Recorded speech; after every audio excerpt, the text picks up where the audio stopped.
It's August the 16th, 2012 at Bletchley Park. A group of volunteers are meeting for a progress meeting. Their aim is to build a working replica of EDSAC, Cambridge University's first computer. EDSAC stands for Electronic Delay Storage Automatic Calculator. EDSAC ran its first program on the 6th of May 1949. EDSAC is important because it was the first computer that was actually built for other people to use to solve real problems. There have been computers before that, like the famous Colossus machine at Bletchley Park, that was used exclusively for code breaking. There had been an American machine called ENIAC that was used for doing artillery shell calculations. So they were a very special purpose. There was an early machine at Manchester University called Baby, but really it was only used by the people who built it to prove their computer circuits. EDSAC was built by a character called Maurice Wilkes, who wanted to build a machine for the mathematical laboratory at Cambridge University for use by scientists, mathematicians and engineers to work on problems that previously they would have to solve using hand calculators or pencil and paper methods. EDSAC gave them 1,000 times speed up in the speed at which they could do calculations, and in fact it helped 3 Cambridge scientists win Nobel Prizes. We're building the EDSAC replica here at the National Museum of Computing because it is the place in the UK where there is a collection of working machines. This historic hut houses the working reconstruction of Colossus, the world's first electronic programmable digital computer, built on this spot in the mid-1940s. Nearby is a recently renovated machine from 1951, built for the Harwell Atomic Research Centre. It's probably the world's oldest working original computer. It uses Decatron valves for volatile memory to display stored numbers, and like EDSAC, its input and output uses punched paper tape. And in fact, building EDSAC here fills the gap in their collection, dating as it does from the late 1940s to the early 1950s. And so it's the natural place for it to be located.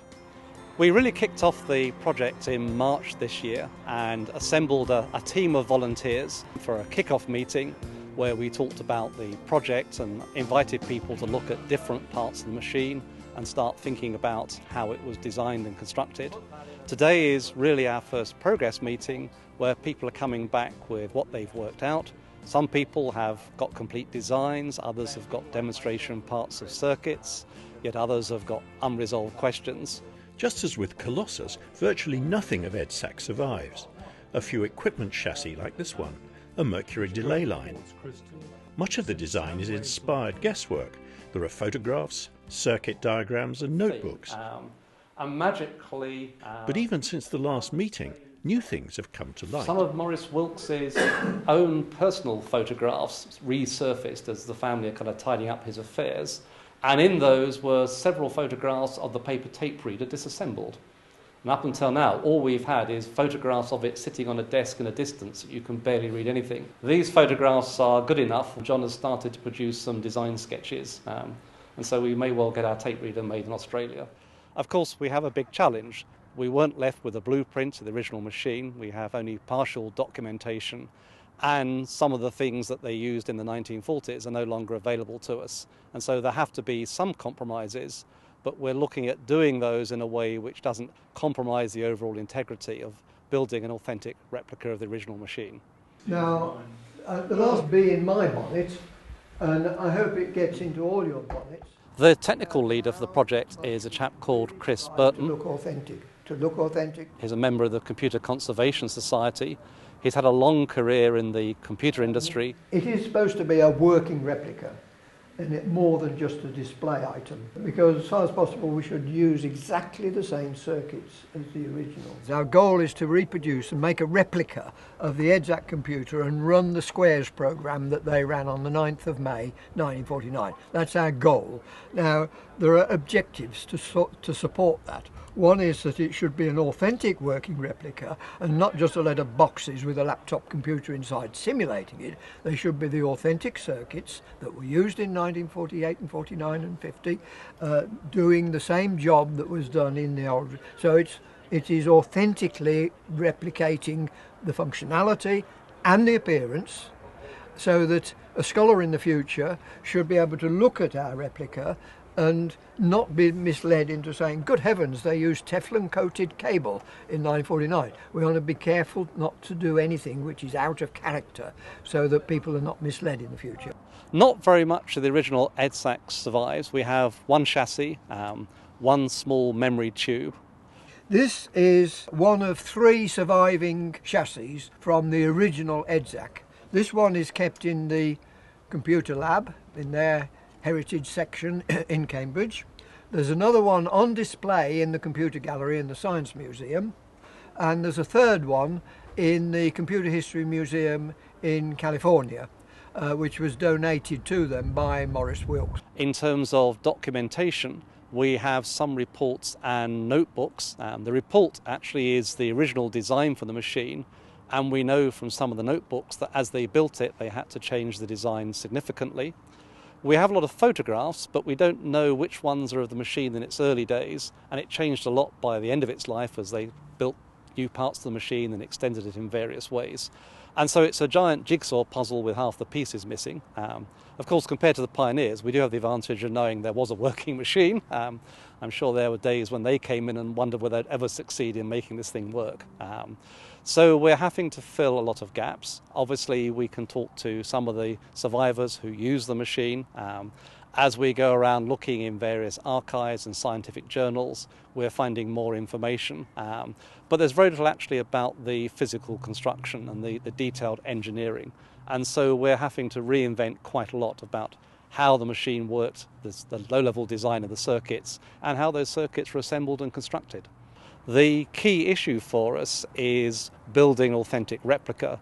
That means building something that matches what we can see in the surviving photographs, building something that runs programs that EDSAC would have run, and as much as we can, building it using components and techniques from that time. What I'm going to try and do is talk about the progress that we've made since the kick-off meeting, which was in March, I think. The general chassis assembly has been defined, and you can see the examples here. That's the panel 1, the storage generation chassis. So we know the principles of how There were many of these chassis arranged in racks, and they'll all have to be remade. A test chassis has been manufactured by Teversham Engineering in Cambridge. The immediate challenge, though, is working out what the functions were of the various parts of the original EDSAC machine. It's a jigsaw puzzle of enormous complexity. What did each chassis do?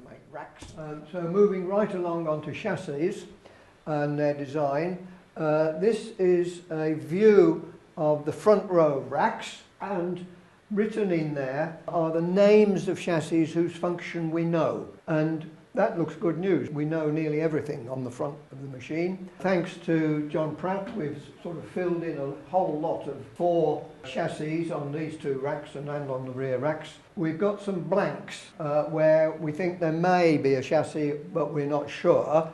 So there's a little bit of unknown what they are. And our current state is the green is we're well on the way to producing the documents to manufacture those.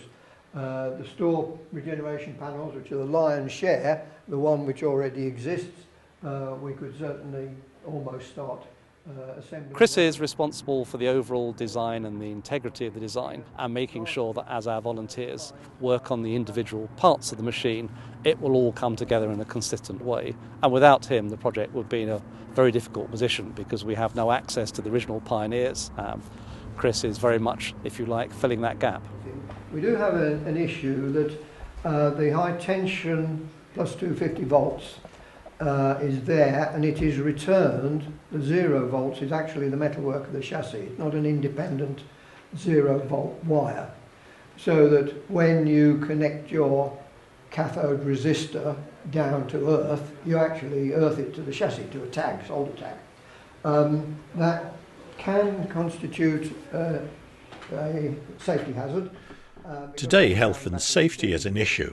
The replica will be running in a public space, but altering the design may affect not just the look, but the running of the machine. The way out of that would be to isolate the 0 volt line and have a 0 volt wire. I would like to avoid doing it. In fact, I would rather put Perspex panels on the back of the machine that you have to take off to get access than have to go to such a significant change to the circuitry, which may or may not affect the way it behaves. All the earthing then has got to be very carefully controlled with scraping the paint off. You've got to get rid of the paint, yeah. Well, I don't know how they did that. You scratched it off. I'm astonished. Yeah, Screw so it am I. up tight. And the other thing I would suggest today, we don't rely on bolts and nuts to hold earth across the frame. Obviously, I mean, It's that tag. yeah, but This is the only photo we've got of the rear of the machine at this come detail. on. How many hours are we going to spend chasing up bad connections ourselves? Aye. This is one area where it's got to be better in terms of earthing. It seems a tall order that we're not going to get bad connections. Well, I have to admit that when I looked at it, I was astonished. I mean, they wouldn't have done that in my day. When I started in computing in the 60s, already this had been recognised as a very bad technique. We'll consider, should we run an earth wire down the middle between the barrels and everything is earth to that, it will make it look different. Looking at that, there's a lot of frailty in that as a structure to get this, the continuity and earth bonding through the chassis that I'm producing at the moment. I can help to do that, but then it comes back to your how close do we get to the original? Exactly. This to last a lot longer than the original EDSAC. The idea of having a conducting rail does sound pretty sensible, actually, kind of as a long-term thing. So there's no differentiation between signal earth and chassis then? No, that's the weak point. Yeah. But obviously it worked. A crucial part of the electronic delay storage automatic calculator design was the delay storage, the way the machine stored numbers. EDSAC used mercury delay lines as its short-term volatile memory. They're seen here with Maurice Wilkes and his colleague Bill Rennick. In the original EDSAC, Only one of the original mercury delay lines from EDSAC actually survives, this short brass tube. this stored numbers as a sequence of bits. Bits came on an electrical cable at this end and excited a quartz crystal, which produced a series of sound pulses travelling down a column of mercury to another crystal where they generated an electrical signal that was fed out. A number could be stored for as long as needed by going repeatedly round and round this loop. One of the team, Peter Linnington, has been researching whether or not it's possible to recreate them. Ideally, following the principles of good replication that we had earlier, one should use it exactly as it is. However, the mercury stores have a number of problems. Now, we could do the heroic thing and say we must use mercury, but the problems we will have are it's hard to make, so we've got fabrication problems of the tanks themselves. It was notorious for reliability and maintenance problems, and particularly if we want this exhibit to run for a period of time, we're going to have trouble if we try and use mercury because it was continuously going bad. So you'd have to have a team of people prepared to attend to the tanks, even if they don't fail. In the Wilkes paper, one of the Wilkes papers, there was talk of having to do a complete teardown and refill every 2 years because the mercury dissolves the rubber out, the sulphur out of the rubber, and then has to be redistilled. So it's not a nice game. There's health and safety and there are cost issues. Now, health and safety is of course a major concern, but it's not an absolute showstopper. I think the showstoppers are the first two, particularly if we look at the lifetime cost of the replica and the size of the team that we have to expect to be on site here, keeping it up and running. This is an example of a nickel delay line. The general principle is the same in that a series of pulses to store a number circulate repeatedly. But here, the bit stream is used to excite some nickel tapes so that these generate sound waves, which are then transferred to a longer steel wire, circulate around and are picked up by another coil unit on the back. This is much more robust and proved more reliable than mercury, and very soon displaced mercury in the early computers. What do other people think? Is this the right sort of technology to look at? Should we be trying to do the brave thing and go for mercury? Should we look at another technology? Is there some solution we're missing altogether? Comments? If it doesn't cost too much, it might be worth making a battery with a couple of tubes in, just to feed through one of these, just to demonstrate what the problems are. But it would be a shame to completely rule the delay line tanks out altogether. I quite agree. It would be fascinating to resurrect mercury and demonstrate it as a working solution. But if we get it off the critical path, we're removing a risk from the project. If we do that as a separate thing, which is certainly my thinking, it would be nice to see if we could do it with mercury, so we could demonstrate the original technology and talk about the issues. The question in my mind is, and we have got a short tank there, what do we have to do to make that work apart from pouring half a pint of mercury? How long does the nickel delay line last? I don't see much From beginning to end. Yeah, I mean, lifetime. Well, we I used think them in the Pegasus. So, forever really. 50 years old. Yeah, right. Yeah, I don't think nickel delay lines have nearly the recurrent maintenance problems. Once it's there, it's there. Unless we start changing the design, i.e. we can find a different material for the seals and so forth, if we're going to have to essentially clean it and reprocess it every 3 years, that's a nightmare. It feels a bridge too far. You either got a complete store or you haven't. We don't have a big learning curve with nickel delay lines. When we've got everything else working, then we can revisit this question. If we're feeling really keen and we know a lot more about mercury than we seem to just now. In the prototype, we're probably going to use a later technology called nickel delay lines to have something that works more reliably. We may well build a demonstration mercury unit, but whether we'll ever have a full mercury memory in the machine, I think is a question we'll answer later on in the evolution of the project. In 1949, no doubt Bill Rennick said, this is the circuit you use, and blow me down, the machine didn't work, so we had to modify the circuit. They had that problem, and we're going to have that problem. Remember, they hadn't built computers before, and Wilkes and his team actually had a background in radar.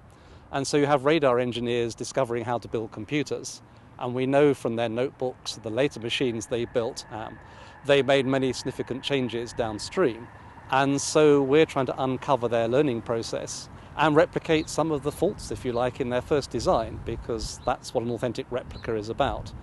As we have our discussions, we're capturing the designs, we're writing down these experiences, and I think there are several learned papers, if not novels, to be written of the thrills of designing one of the first computers when no one had done it before. We think we know what the circuits should be like, and I think we should aim at those, and we modify them like Bill Rennick did, if we don't know what he did, when we get to it in commissioning. Obviously our focus is building out our replica, but there is a broader kind of scholarly research thing behind a project like this. All the early pioneers came to building computers from other worlds. Colossus across the way is a phone exchange turned into a code-breaking machine. Not that I know very much about radar, but that was Wilkes' background, and I think you're seeing what happens when a radar engineer starts thinking about a computer. And so I think there is there will be a lot of interest as we build our machine in comparing and contrasting EDSAC with Colossus, EDSAC with Baby, EDSAC 1 with EDSAC 2, because part of that actually is the evolution of the electronics in the systems. And so that's another reason, I think, why sticking to the EDSAC circuits is important, because it's actually part of the story of how the electronics evolved. There's a historical aspect to it, as well as a perversity of just building something that looks like the photographs.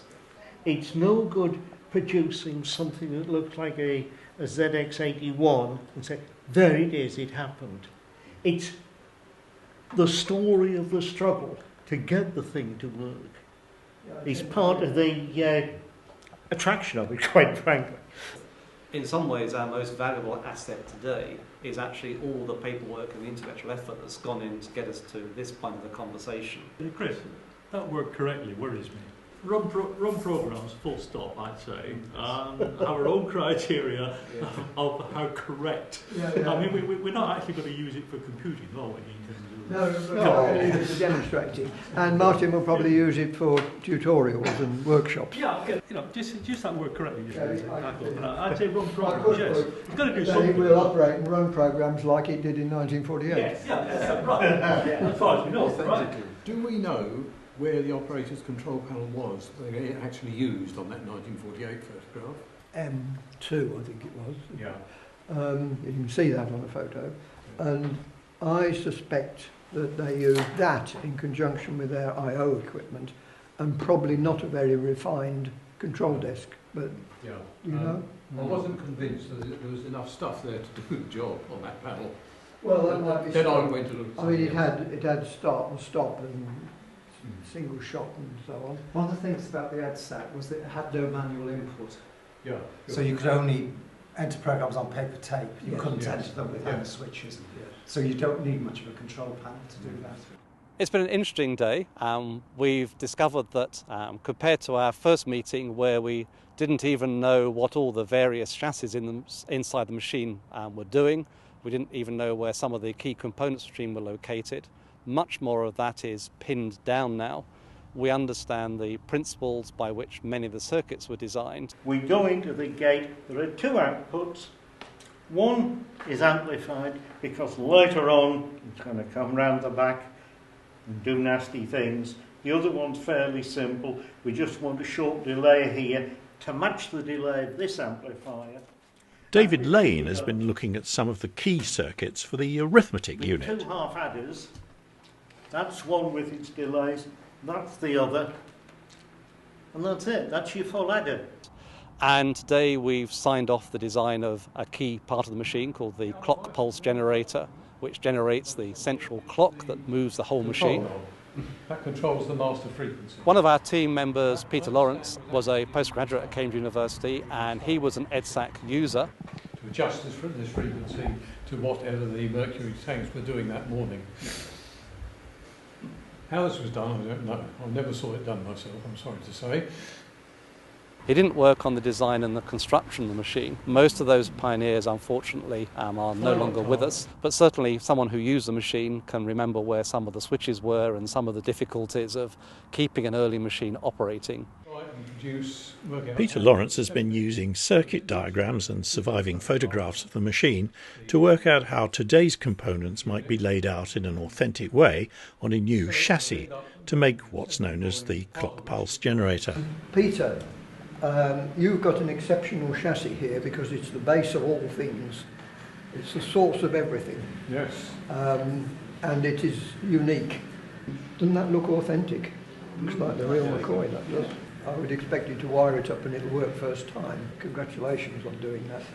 Nearly all the volunteers started their career in the valve era. We certainly need that expertise during the design phase. Someone who understands modern electronics can actually work back towards valves. Valves are the ancestors of transistors, and there really are very, very big differences of approach to designing circuits. Their world is much more analog, my world is much more digital. So the time delay we've got there available to us, the error we've got, the jitter, is finite. This gating waveform, and that's part of the fun of running the project, to understand the old way of doing things. and that then is then fed through good old-fashioned cathode follower out to everybody else. So basically, that's the whole circuit. It's just repeated 36 times. Until you've got this, nobody can make a computer. You can't test anything. So you do need, everybody will need this immediately. And to build the whole thing in one go was, I thought, was a bit much. John Sanderson is designing the digit pulse generator, but he believes it's a good idea to produce a modern version first to test that it works with the surrounding units. And this has come out as this little fella here. That represents the whole of that rack, 9 chassis, each producing 4 pulses. We've been talking about other circuits. We understand a lot about how the memory was accessed. There are effectively 5 address lines and 2 control lines to be fully gated in a binary sense to distribute it to all the panels, right? So it's a straightforward binary decode right the way down from 7 lines right down to all the drivers which drive the individual panels. We had a debate about how part of the arithmetic inside the machine was done. We understand the logical principles. The electrical design is still an area of debate, if you like. And we started to talk about how we're actually going to build and assemble the replica and how we're going to do testing. And again, there are challenges there because the way that the original machine was built was not designed in the way you would do it for a modern machine. We want to end up with a replica, but we also want to build something that is easy to maintain and something where it's fairly easy to diagnose and find faults. And so we've got a batch of open questions as to how we go about doing that. But my feeling is we're getting quite close to the point where we're actually going to start building some bits of this stuff and assembling and testing it, which is absolutely fantastic.